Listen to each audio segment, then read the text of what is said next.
Mine's got like all these like cool little things where I can like change like the colors to have like a big dance party in here if I wanted to. Tell me when to stop. Like that one.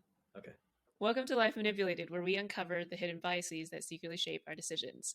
We are here to name the unknown and secret tactics that are already being used by companies and institutions towards the consumer. And we hope that by making these biases more well known, we can create a community of bias hackers that are able to leverage these biases in their own benefit and design the lives that they want to live. Awesome. So let's get into it.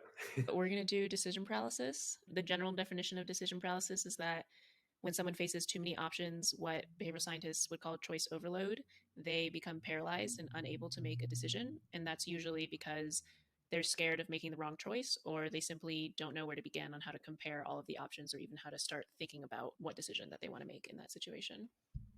Yeah, so basically if there's a tough decision, you've got too many choices, you don't know what to do, you just avoid it and put it out of sight, out of mind kind of thing. So Sheena Iyengar and Mark Lepper ran a study in 2000 proving this concept of decision paralysis. And it was an RCT. So individuals were randomly assigned to either group A or group B. They found an upscale grocery store and they set up a tasting booth in both conditions. But for one condition, what they call the limited choice condition, they only had 6 jams in the tasting booth. In the other condition, at the different upscale grocery store, they had 24 jams on the same tasting booth. Okay, so I think intuitively, before we started this and not knowing anything about decision paralysis or choice overload, I would say the booth that had lots of jams, someone's going to find, a better jam that they're going to be more satisfied with. But understanding just what I do already, I'm thinking that we're going to end up finding that the one with limited choice is somehow better. In some way provides a better outcome to people. I feel like I would be more drawn to the booth with 24 jams and a lot of different flavors to try and potentially be happier with my experience there. So what they found is they measured the average number of flavors that participants sampled at each booth. Okay. And they found that there was no significant difference between the booths. That in both conditions, people sampled around 1.5 jam flavors, which I found surprising. I feel like I would be sampling way more at the 24 jam booth. I would be that annoying customer. But yeah, there was no huge difference there. In the purchasing behavior, they found that in the limited choice condition with only 6 jams at the booth, that only 30% of individuals purchased. Okay. And there was a significant difference between the two conditions. So then in the extensive choice with the 24 jams, only 3% of individuals actually purchased jam, which is a massive difference. That's bonkers. And 3% is so low. If you were actually a small business trying to survive, this would crush you. Yeah, this would, like, imagine this is one of those like very low lift, low cost changes that behavioral science often brings to companies. And it's like the insight is, oh, what if you decided to sell 6 jams rather than 24 jams? And it sounds absolutely stupid. Like, why would I do that? Why would I offer my customers less of an option? And also, why is in a solution that simple going to really move the needle on anything? But you really see it in this 30% versus 3% of purchases. That's insane. So this is the third study that the same researchers did. They randomly divided participants into 3 conditions and they asked them to choose a type of chocolate to try. And then they asked them to rate themselves on a couple measurements on how they felt throughout the process. Their limited choice condition, they gave participants 6 chocolates to try. And then their extensive choice condition, they gave participants 30 chocolates to try. And then in the control condition, they just gave the participants a piece of chocolate to eat, which I think is hilarious. But that was the start. You come in, you eat a piece of chocolate, thanks, bye. They're probably like, what the heck? I can eat chocolate? They don't believe. Yeah, it's crazy psychologists. Where can I sign up for these? People in the extensive choice condition where they had 30 chocolates to choose between, they spent significantly more time deciding which chocolate to choose. They found no differences on how informed people felt in making their decisions in any of the conditions. This final finding from this study, they found that individuals in the extensive choice condition that had 30 chocolates to choose from, they found it more difficult and frustrating than the individuals in the limited choice condition who only had 6 chocolates to choose from. But surprisingly, they found it significantly more enjoyable, which makes it feel like we don't know what's good for ourselves. We want all of the information and all of the options possible so that we can make the best decisions for ourselves. But oftentimes we end up throwing our hands up and not making a decision. We get overloaded by choice, but surprisingly, we enjoy that process more. So maybe this is like, if it's something that you really care about or it's something that's fun, like, and you want to go through a long process and it's enjoyable for you, that's fine.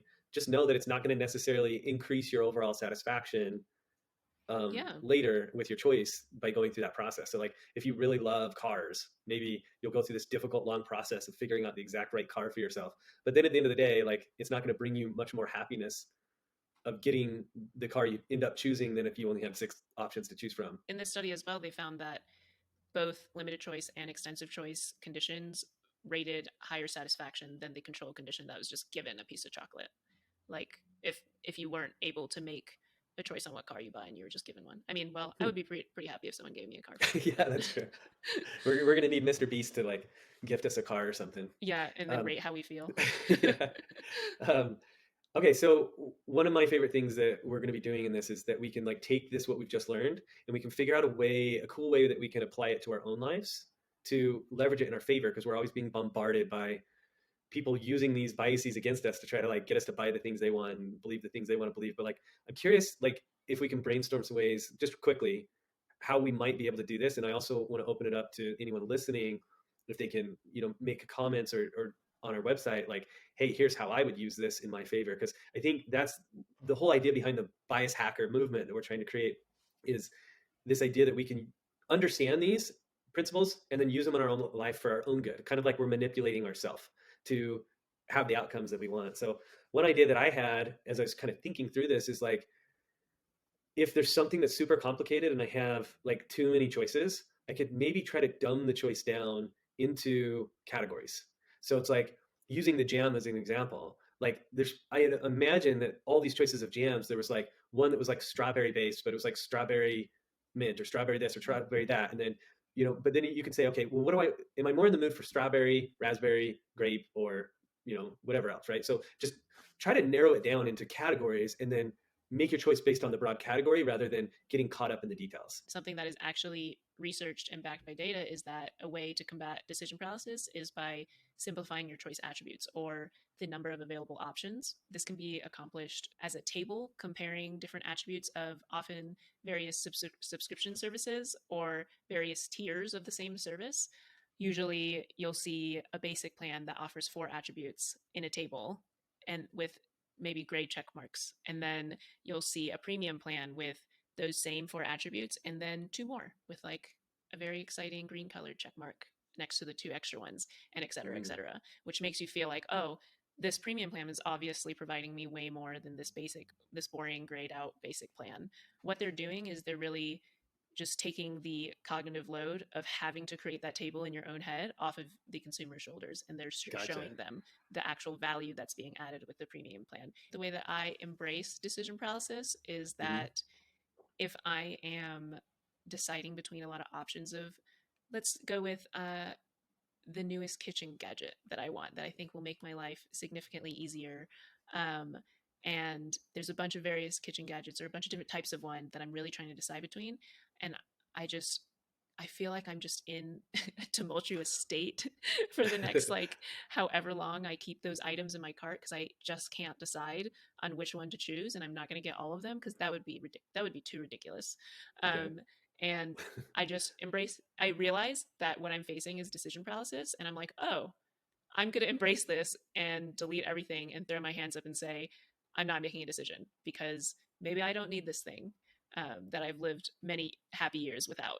Sometimes it feels nice to really embrace it and be like, wow, so glad I don't have to make a decision on that thing. I do resonate with the idea that sometimes when you understand, oh, this is what's actually happening to me right now, that just that understanding allows you to kind of look at it from a different angle and be okay to just like let go of it. Like it's like you're stepping outside of Plato's cave or something. Like you were in Plato's cave, only experiencing it from one angle. And then once you realize this is what's happening to me, I'm going through decision paralysis, I can just let go of this thing. And maybe later, if it's really still bothering me and there's one that's sticking out to me above the others, then that's the one I'll go with. But for now, I can just embrace the chaos and by throwing it away and letting it just maybe come back into my life later. That I really empathize with. And I think that makes sense. www.lifemanipulated.com. We want to know what you guys are thinking about